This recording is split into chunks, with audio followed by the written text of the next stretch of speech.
How can God know the future and there be free will? Doesn't God's foreknowledge mean that our actions are all predetermined? This is a problem in philosophy that goes back to a time before people generally thought about God, or Him being omniscient or all-knowing. From ancient times, philosophers have been grappling with the fact that knowledge seems to be eternal and necessary. Knowledge is the mind's grasp or apprehension of truth, or conformity to reality. You could say that philosophy is, or at least began with, the search for a way to hold both that knowledge is unchanging, eternal, and necessary, while material things are changing, temporal, and fallible. Aristotle, in his work On Interpretation, thought of the conflict in terms of, on the one hand, propositions being either true or false, and necessarily or eternally so, and on the other hand, future contingent events, like a king winning a battle or a free choice, being open to different possibilities.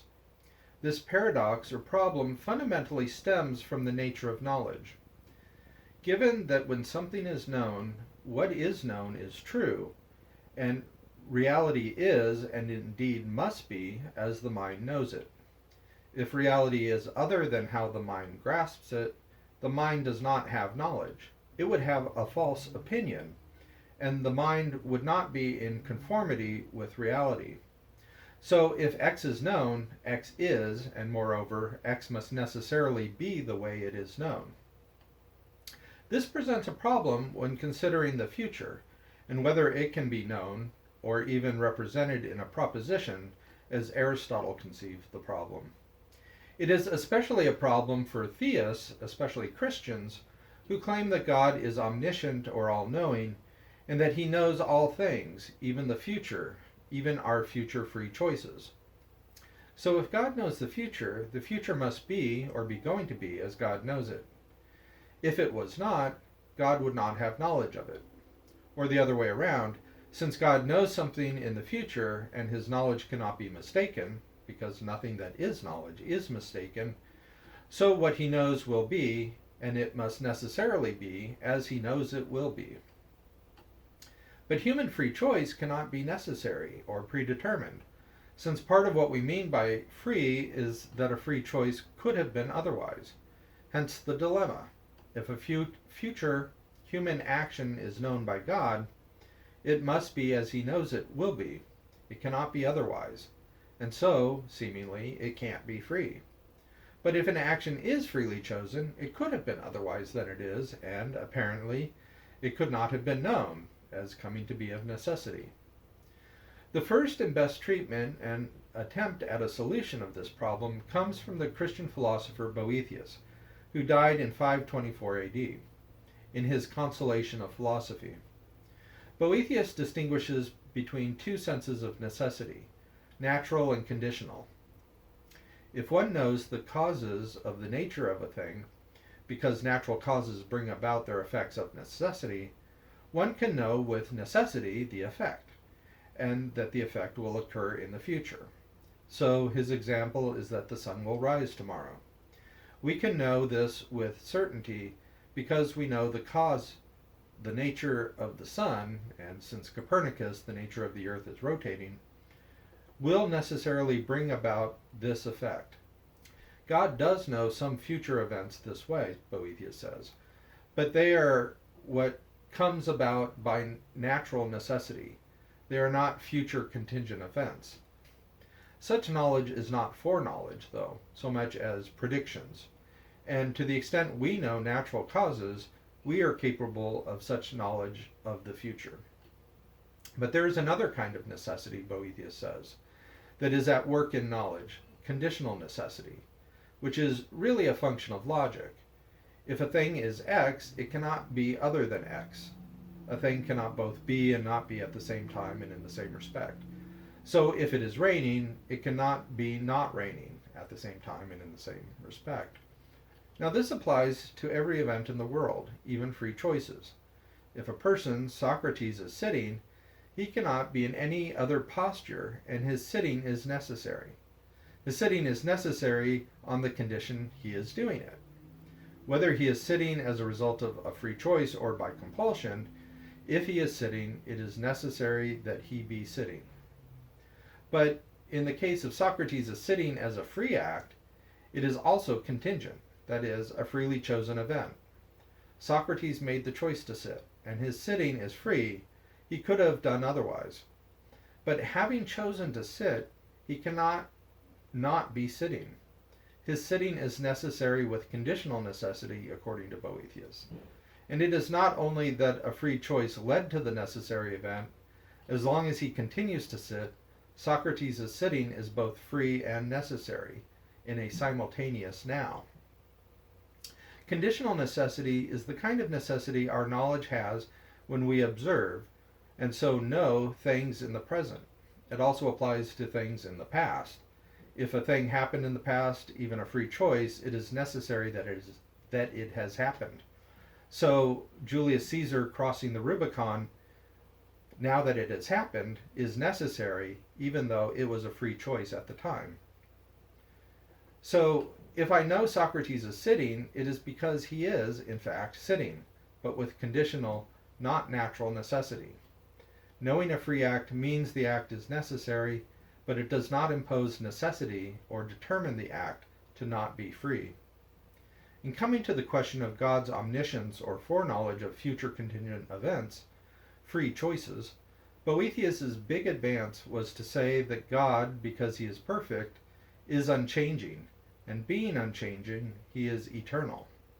Following Aristotle, he saw time as a function of change.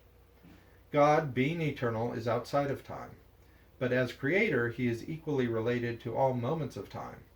Thus, according to Boethius, all times are present to him in an eternal now.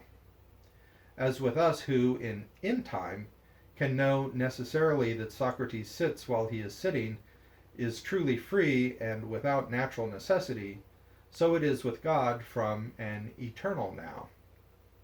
From God's perspective, every free act is contingent and could be otherwise, yet also necessary and known timelessly, or foreknown relative to a later time. In recognizing the kind of necessity which knowledge has, we can accept as reasonable that a future free act is both contingent and able to be otherwise, yet known by God and necessarily will be with conditional necessity. As with us, God's knowledge of a free act does not impose necessity on it. It does not determine the act to not be free. In this way of viewing the problem, God always knows what we will freely choose. His knowledge of our free choice means that they could not be other than they will be, but this is because our choosing makes them what they are, and God then is aware in our now of our future choosing, but to him all choosings throughout time are related to his eternal now, and necessary as known by him, but with the conditional necessity of having been chosen, or self-determined, by us. Again, his knowing of free choice does not impose, but recognizes the conditional necessity it has as being self-determined.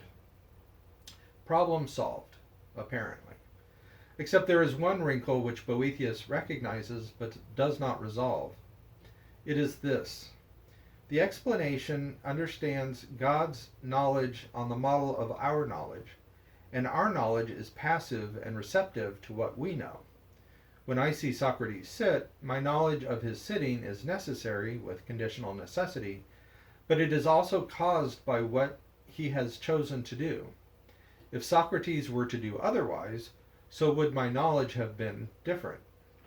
My knowledge of Socrates' posture depends on, and is caused by, Socrates' choice to sit or not. Well, part of God's perfection is that he is unaffected by anything. Moreover, if he were to know in this way, he would be potential to being conformed to what he knows, even though that potential for knowledge is realized simultaneously with its object. He would stand in need of creatures to actualize the knowledge he has of them eternally.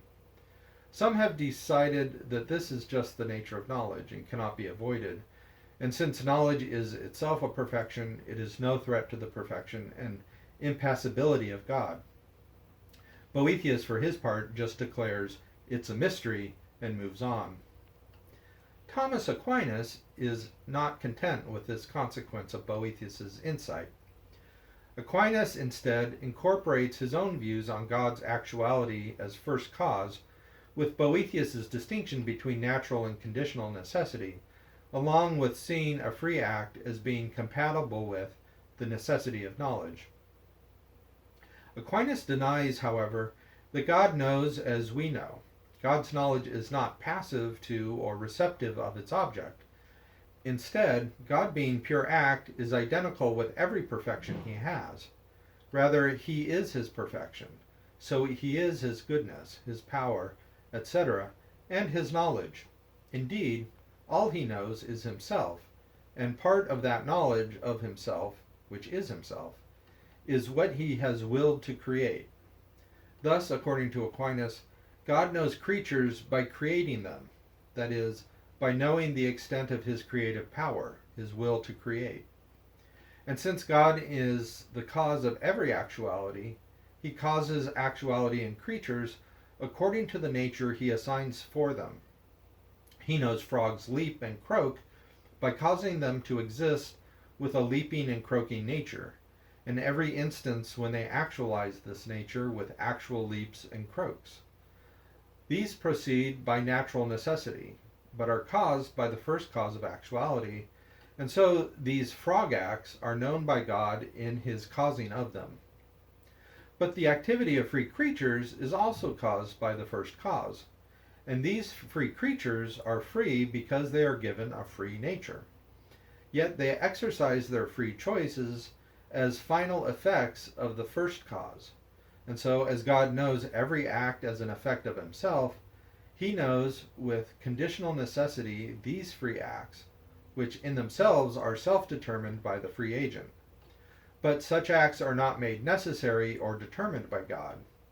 Again, free acts are self-determined and could have been otherwise, but they are caused by God from all eternity and are necessary with conditional necessity, as Socrates' sitting is once he sits and for as long as he sits. Aquinas recognizes that this sounds contradictory, but he thinks this is because we think of causes as things acting in the material world, and so having natural necessity. If X causes Y, Y comes about necessarily, as one billiard ball necessarily causes another to move when it impacts it, or when Socrates is compelled to sit.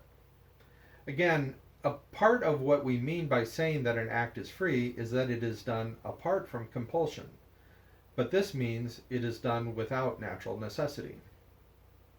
If God causes free acts, that sounds like a contradiction, because natural material causes bring about necessary effects, yet no free act can be caused in this way with natural necessity. But Aquinas says that God is a transcendent cause, which acts not within, but across, beyond, from outside of natural material world. God gives things their nature and the actuality to act according to their nature, and so he causes free agents to act freely. Their acts are self-determined, but being determined, they are conditionally necessary. And God knows these acts in an eternal now, even if future to us, with necessity by causing them to be self-determined by the free agent. If the free agent had acted differently, God would have caused, transcendentally, their free act to have been different, and so would have had necessary eternal knowledge of this different act. I think this makes sense, but honestly, some days it makes more sense than others. What Aquinas means by a transcendental cause is a bit tough to hold on to, but I tend to think it is a bit of negative theology. It tells us more of what God is not and how he is not a natural cause than it tells us what God is. That God is the first cause of all acts, even free acts, and that he knows by causing are, Aquinas thinks, sure and true conclusions. And so do I. So God's knowledge of future free acts must be necessary and must not destroy human freedom. So that is Aquinas' solution. I hope it makes sense to you. I hope you enjoyed this video. If you did, please like and share with others. For more videos like this, please subscribe to my channel and consider supporting it through a contribution. Thanks for watching. God bless.